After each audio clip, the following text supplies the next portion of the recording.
Towering artistic giants. They're my friends, they're my brothers. I've been blessed to actually be on their album, but they scraped the barrel and put me on there, and I appreciate that. But I'm talking about Raheem Devon, DC's own Raheem Devon, living like it's bulletproof, Love and War, masterpiece. Now got his radio show, and then there is the Funketeer, the genius, the one and only Bootsy Collins, Bootsy Collins!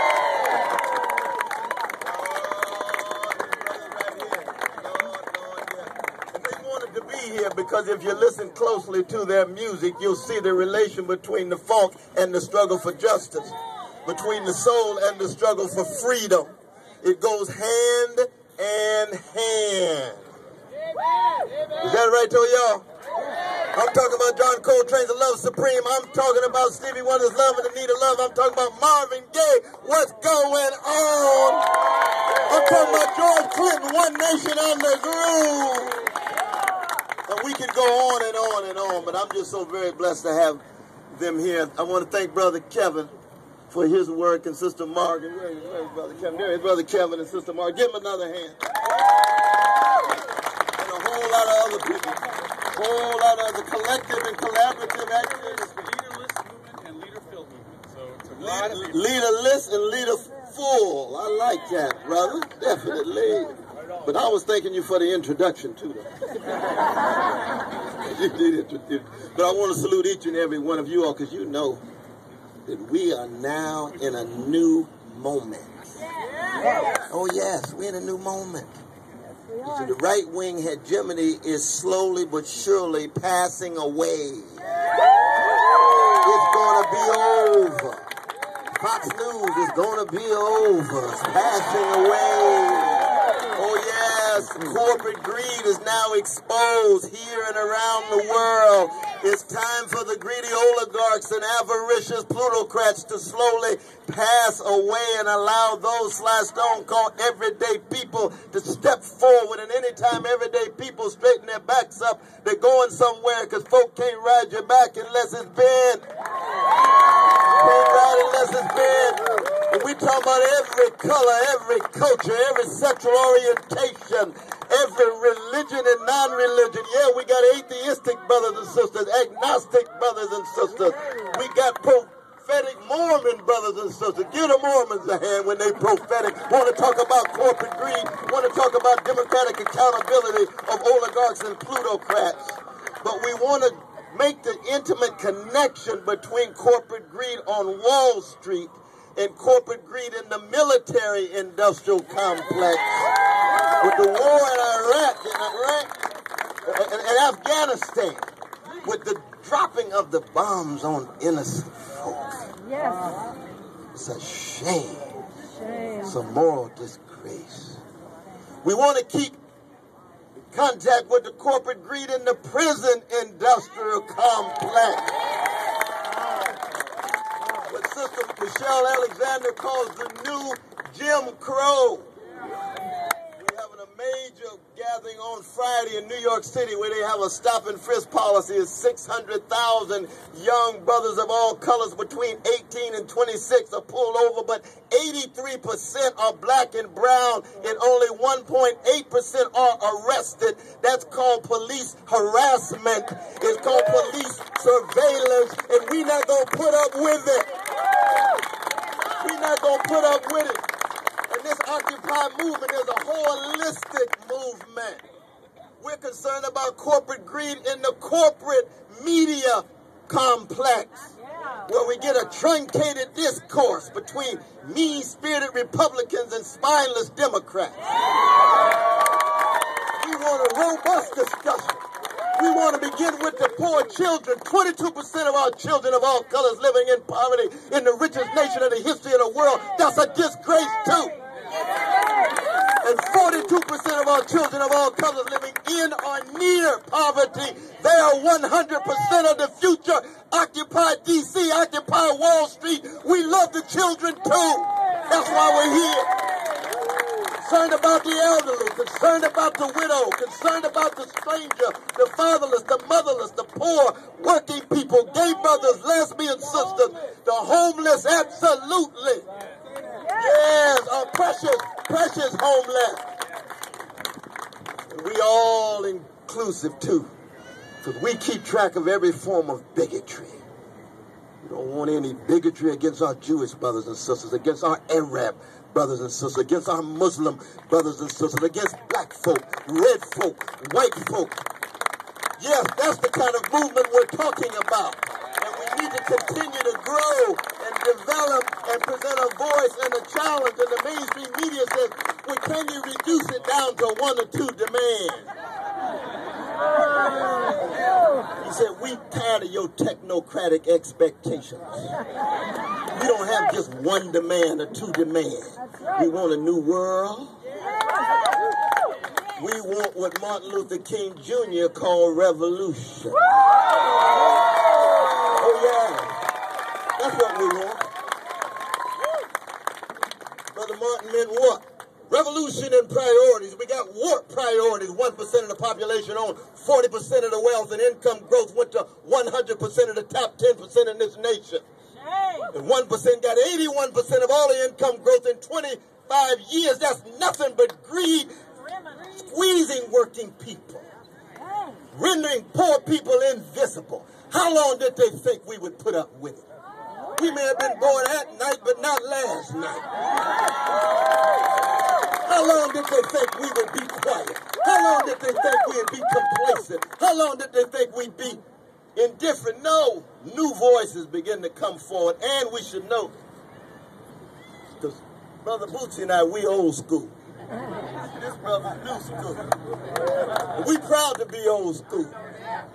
I'm going down with Donny Hathaway. Oh, I'm going down with Aretha Franklin. I'm going down with Stevie Wonder. That's just the kind of brother I am. I'm going down with Marvin Gaye and Luther Vandross.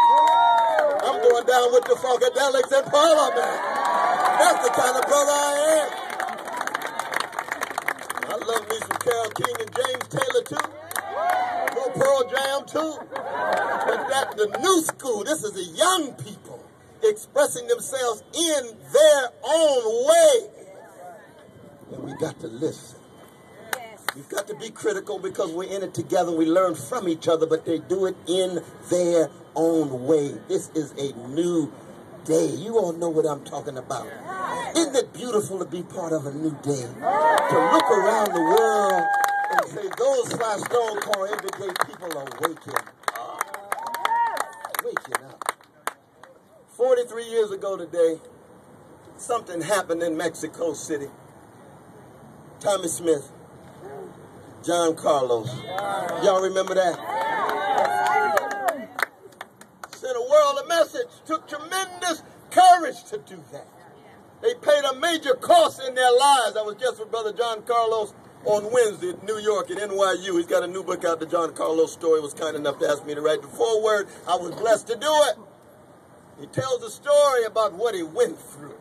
And it reminds us, even as we are here coming together, finding joy as we revel in each other's humanity, there will be a cost that we'll have to pay.